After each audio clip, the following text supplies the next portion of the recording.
कुछ दिन पहले आप जी से अर्ज की थी, हम साधकों को परमेश्वर से अपनी आत्मिक उन्नति के लिए, अपने मन के पवित्रीकरण के लिए, दुर्गुण रहित बनने के लिए, अपने आप को सद्गुणों से संपन्न करने के लिए नित्य प्रार्थना करते रहनी चाहिए। आशा है कुछ ने जरूर शुरू कर दी होगी। जहाँ साधक शुरू अपने उत्थान के लिए परमेश्वर के दरबार में प्रार्थना करेंगे, अपनी की हुई गलतियों के लिए क्षमा भी मांगा कीजिएगा, मांगते रहिएगा। पता ही नहीं लगता कैसी कैसी कितनी कितनी गलतियां रोज होती रहती हैं। स्वभाव सा बन गया हुआ है, जाने अनजाने बहुत कुछ होता रहता है। बेहतर यही है परमात्मा से निरंतर क्षमा याचना करते रहिएगा। जाप ठीक नहीं हो रहा, परमेश्वर से प्रार्थना कीजिएगा। जाप में मन नहीं लग रहा, परमेश्वर से प्रार्थना कीजिएगा। इधर उधर भागने की जरूरत नहीं है मेरी माता। जितना वह स्रोत पास है उतना और कोई नहीं है, और जितना वो प्रतापी प्रभावी है उतना और कोई नहीं है। अतः इधर उधर भटकने की जरूरत नहीं। ध्यान नहीं लग रहा, मन एकाग्र नहीं हो रहा, कौन सहायता करेगा? Ask him for his help.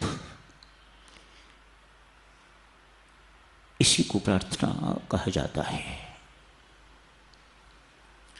कोई विकार निरंतर परेशान कर रहा है, आपको आगे नहीं बढ़ने दे रहा, बहुत कोशिश करने पर भी आप सफल नहीं हो रहे। बार बार क्रोध आता है, काम उत्तेजित करता है, परेशान करता है। अभिमान हर वक्त ऊंचे पर्वत से गिराने के लिए हमें तैयार रहता है। ये सारी कठिनाइयां आपके सामने आती हैं तो परमेश्वर से प्रार्थना कीजिएगा। घुटने इस प्रकार के हो गए हैं, आयु के कारण, रोग के कारण, कि आप ठीक ढंग से बैठ नहीं पाते। ध्यान तो हमेशा बैठ के लगता है, पैर लेट के नहीं लगता, चलते फिरते नहीं लगता। स्वामी जी महाराज की शर्त है कि ध्यान हमेशा बैठ के लगता है और बिना हिले जुले लगता है, आंख बंद करके लगता है, पीठ सीधी रख के लगता है।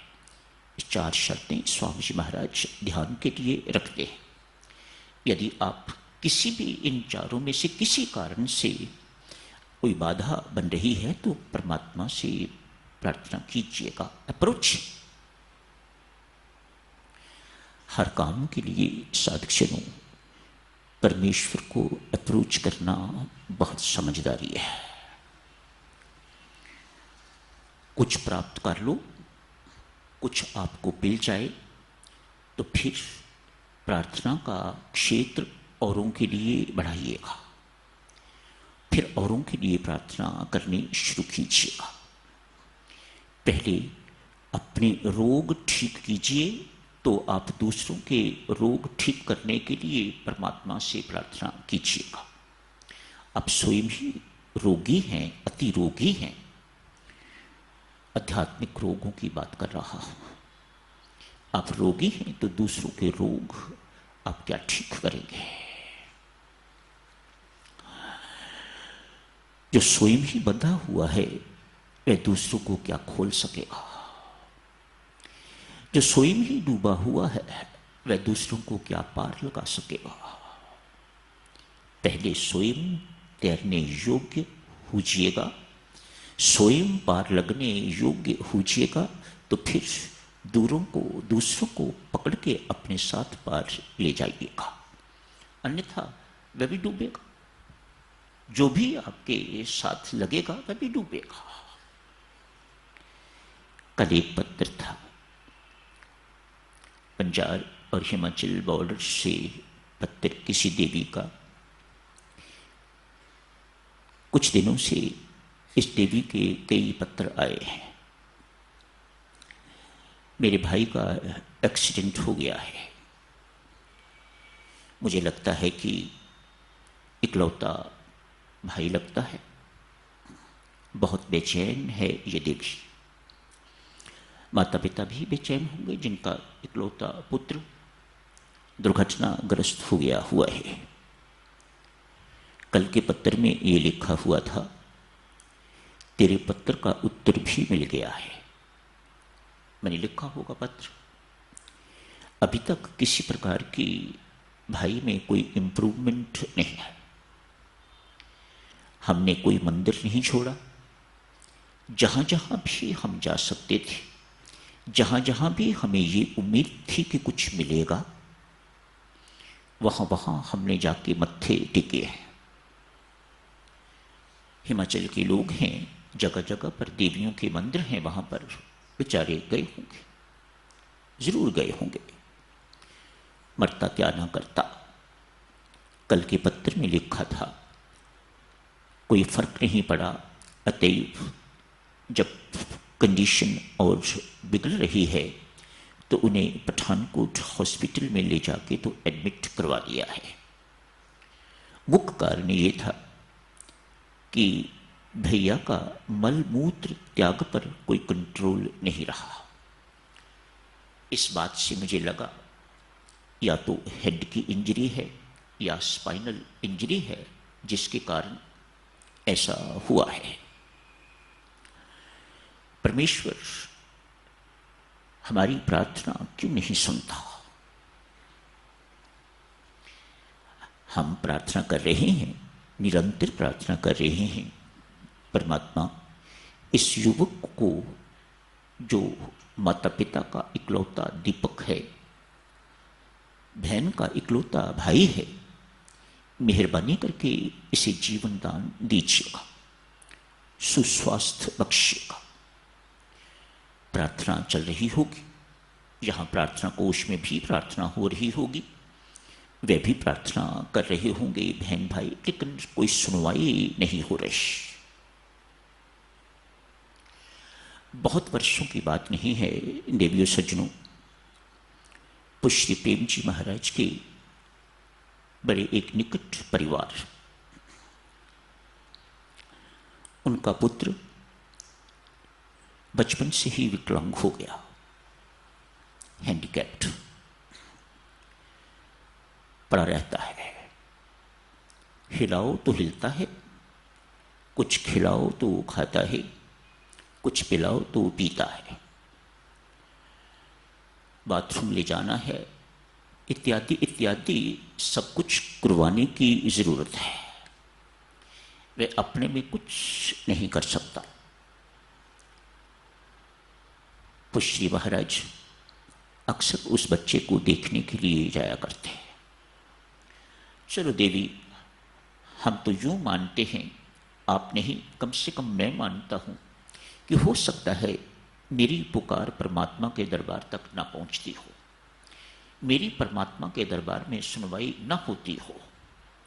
मन में इस प्रकार का संदेह आता है, जब लोग इस प्रकार से रोते हैं, मेरे आगे आके बिलखते हैं, इधर उधर मुंह करके, तो मुझे जो उस वक्त कष्ट होता है मैं बयान नहीं कर सकता। मैं कितना असमर्थ हूं कि मैं इनकी किसी भी प्रकार से कोई सहायता नहीं कर सका। मुझे दरबार की भी असमर्थता उस वक्त महसूस होती है। इस दरबार से आके कोई खाली जाए तो मुझे अच्छा नहीं लगता। इस दरबार से किसी को कुछ मिले ना तो मुझे अच्छा नहीं लगता। मैं आपके सामने सच कन्फेशन कर रहा हूं। महाराज श्री उस बच्चे को देखने के लिए जाया करते हैं। आपको पूरा यकीन है उस बच्चे को देखने के लिए जाते थे तो महाराज प्रार्थना भी उसके लिए जरूर करते होंगे। पुष्य स्वामी जी महाराज ने महाराज के लिए लिखा है, प्रेमनाथ जी जिस किसी के लिए प्रार्थना करते हैं उनकी प्रार्थना परमात्मा सुनते हैं। स्वामी जी महाराज ने प्रेम जी महाराज के लिए कहा है, लेकिन क्यों नहीं सुनी? बच्चा 20-22 साल की आयु में जाके वह मरा है, शायद उससे भी 1-2 साल बड़ा। इतने वर्ष तक महाराज की दूसरों की प्रार्थना परमेश्वर ने क्यों नहीं सुनी?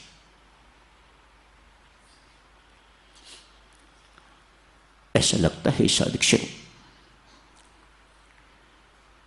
परमेश्वर से प्रार्थना करने पर कभी किसी को कुछ न मिले, ये कभी हो नहीं सकता।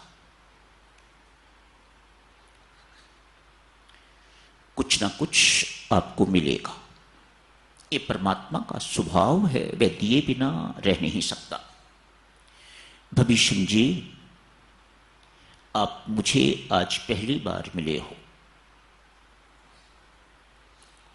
लंका चल के आए हो, सागर पार करके आए हो। बेटा बच्चे लोगों ध्यान से सुनो, आप इतनी दूर चल के आज पहली बार मेरे पास आए हो।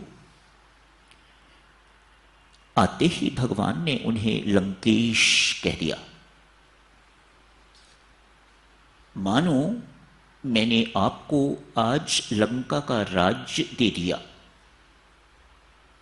अभी वो मोटा तकड़ा 10 मुख वाला बैठा हुआ है जो लंका पर राज्य कर रहा है। भगवान श्री ने उसकी परवाह न करके तो आज भविष्य को लंकेश कह दिया है। कहो लंकेश सब कुशल तो है?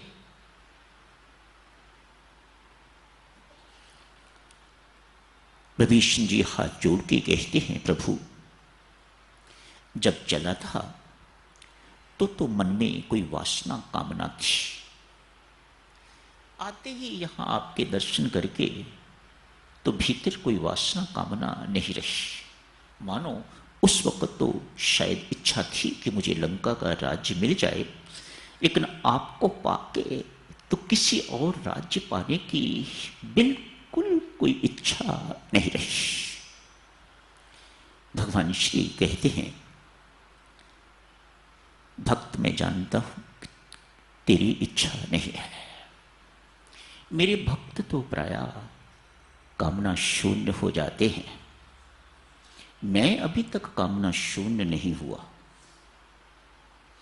मेरे देने की कामना बनी ही रहती है। मेरे लिए प्रचलित है ना, जो मुझे कोई मिलता है मेरा मिलन इतना अमोघ है कि वह कुछ ना कुछ मेरे से पाके जाता है।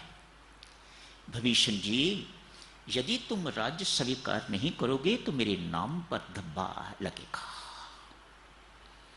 भगवान को अपने नाम की बहुत चिंता है, मेरा नाम किसी ढंग से बदनाम ना हो।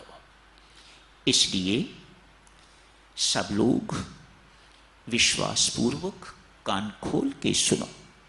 भगवान के दरबार से यदि आप प्रीतिपूर्वक प्रेम पूर्वक एक याचक की तरह, एक भिखारी की तरह उससे कुछ मांगोगे, ये कभी हो नहीं सकता कि वह आपको कुछ ना दे। आपको मिलेगा, मात्रा में फर्क हो सकता है।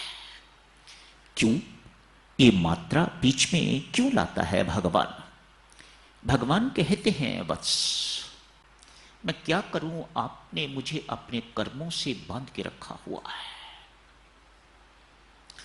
जिस बालक की मैं आप जी से अर्ज कर रहा हूं, हैंडीकैप्ड बालक, न जाने कितनी तरह की प्रार्थना महाराज श्री ने उस बालक के लिए की होगी। युवक होके मरा है, ये भी कहा होगा, इसके कारण सारे घर में कष्ट है, इसको परमात्मा, ये स्वयं भी कष्ट में है, इसको उठा क्यों नहीं लेते? भगवान कहते हैं प्रेम मैं वह भी नहीं कर सकता। तू तो कह सकता है, घर वाले तो कह सकते हैं, लेकिन मैं तो वह भी नहीं कर सकता। क्यों? मुझे पता है यदि मैंने अभी इसे उठा लिया तो जो ऋण वसूल करने के लिए यहां आया हुआ है वह अधूरा रह जाएगा, वह ऋण वसूल नहीं कर पाएगा, इसे पुनर्जन्म लेना पड़ेगा ऋण वसूल करने के लिए। रोगी का रोग ठीक नहीं हो रहा, कोमा में है, यंग मरने को तैयार, न मर रहा है न जी रहा है। क्या भगवान इस चीज को नोटिस नहीं कर रहे? क्यों अनदेखा कर रहे हैं? क्यों कुछ नहीं कर रहे? यहां भी भगवान कहते हैं आप इसका जीवन दान मांग रहे हो, आप जिद कर रहे हो, ब्लैकमेल कर रहे हो। साधक सब कुछ करते हैं, ऊपरी ऊपरी प्यार दिखा के ब्लैकमेल, तेरे सिवा हमारा कोई नहीं है, कहां जाए?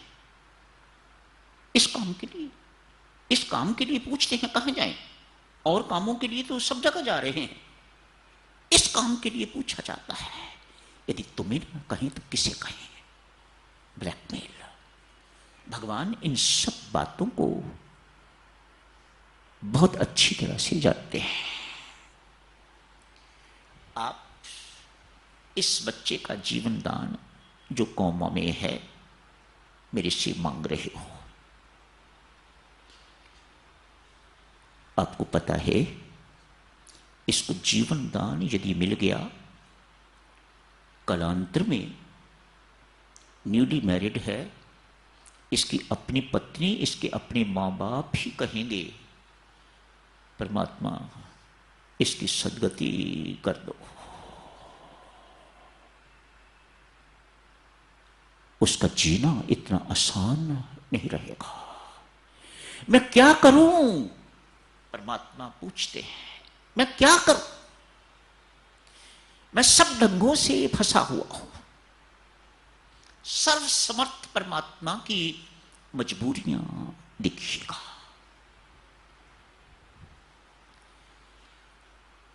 चर्चा तो साधकों आज भगवत भक्ति की करनी थी, कुछ प्रसंग शुरू हुआ था, कल छूट गया था, पर आज ये चर्चा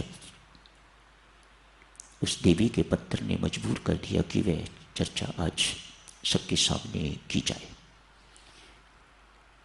तो भगवत भक्ति की चर्चा परमात्मा के 3 रूप माने जाते हैं, यहां पर बात बंद की थी, आज खुली नहीं, कल करेंगे चर्चा इस बात पर। आज यहीं समाप्त करने की इजाजत दीजिएगा। धन्यवाद।